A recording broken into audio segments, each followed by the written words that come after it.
আসসালামু আলাইকুম, কেমন আছেন বন্ধুরা? আজকে আমি আপনাদের দেখাবো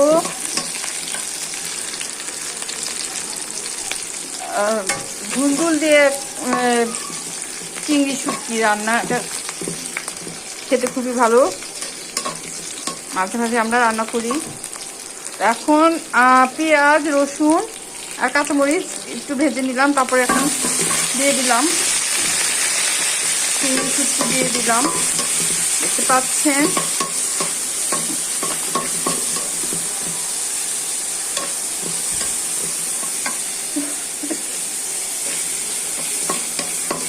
খুবই সহজ।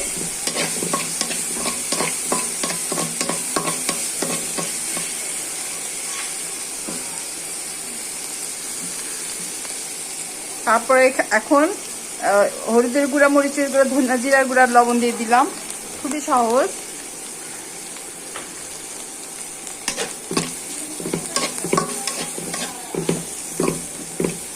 তারপরে আমি কেটে রেখেছি ধুন্দুল, কেটে ধুয়ে এখন দিয়ে দিলাম।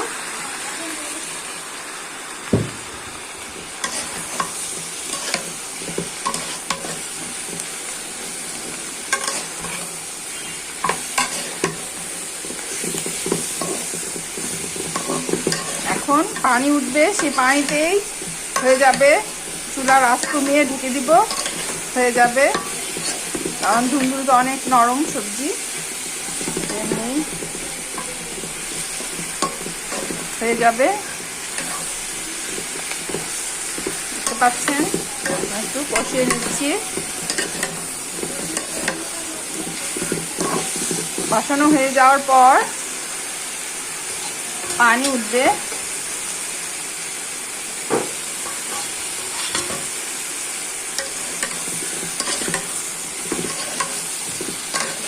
পাচ্ছেন খুব সুন্দর একটা ফ্লেভার আসছে, খেতে খুবই মজা।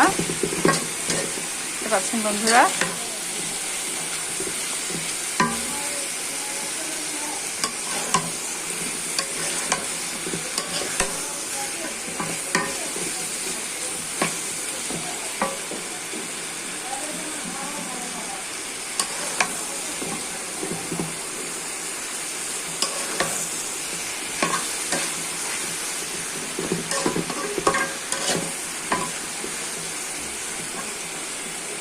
এখন এটা ঢেকে রাখবো, ঢেকে কমিয়ে চুলা ঢেকে রাখতে দিলেই হয়ে যাবে মজাদার চিংড়ি শুটকি দিয়ে ধুন্দুলের চচ্চড়ি।